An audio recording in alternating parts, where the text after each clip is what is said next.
का भल हो? अरे हाई देखा बाहर फैशन का जमाना। अच्छा अरे रहे के देहात में ई फैशन देखा। अरे बाप रे बाप हम बतावत है। बतावा। अरे बबुनी बहिरत पिया हो, बबुनी बहिरत पिया कपड़ा झाला कौआ हो भड़कौआ भाषण देले हर घारी। अच्छा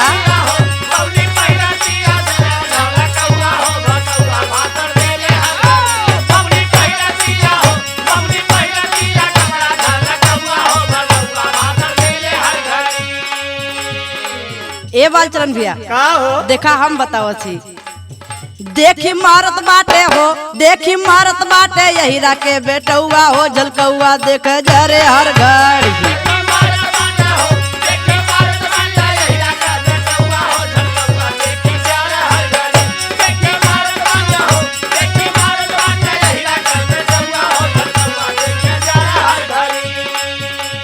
अरे बारे जमाना बारे फैशन नीचे से ऊपर ले पूरा शरीर झलकत बा।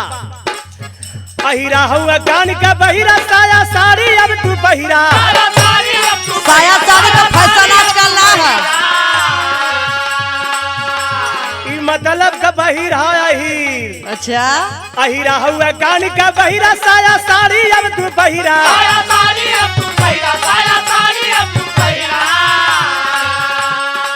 अरे इतना नीक नहीं हो, इतना नीक नहीं लागला मोटौआ हो भड़कौआ भाषण देले हरी हरी। अच्छा तो तुहार कमाई ना न खेले।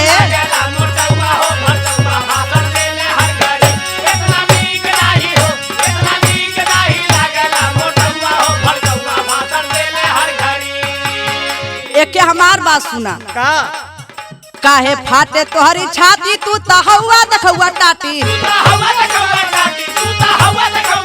बाप रे बाप। ललचत हुए देख के हो, ललचत हुए देख के हमके सारा गौआ हो झलकौआ देख के जरे हर घड़ी।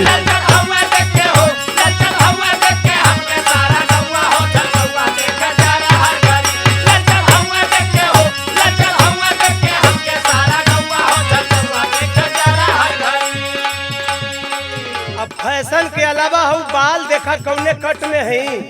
आजकल हुआ फैशन है। मंगिया फरले बारू टेढ़ी घूमे घुमला रेड़ी।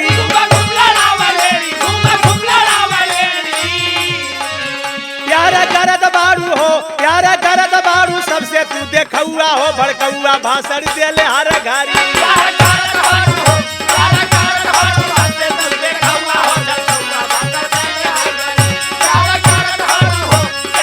अरे ई कुल देखावटी है। सुना एक हम बात बताओ थी। अरे बोला। फैशन के आयल जमाना मर्द औरत एक समाना।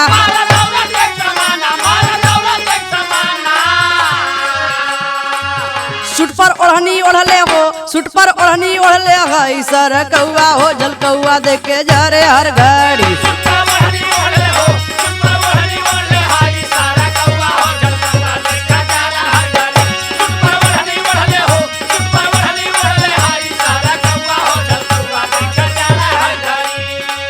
अरे हाउ देखा। का देखा? अरे फैशन का आयल बा रोग देख के मारा सब ही लोग। देखा थे फैशन का आयल बा रोग देख के मारा सब ही लोग।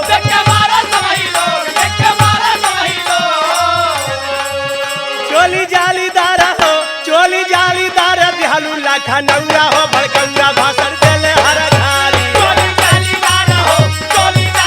अय्या हाजी। अच्छा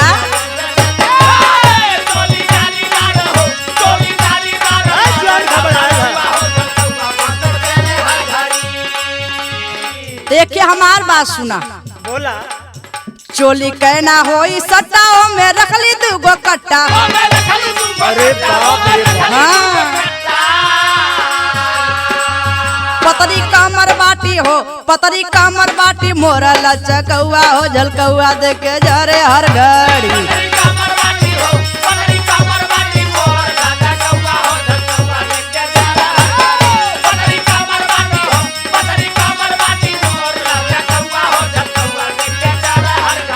बबुनी बैरक बिया हो, बबुनी बैरक बिया कबड़ा झाला कौआ हो भड़कौआ भाषण देले हर घरी।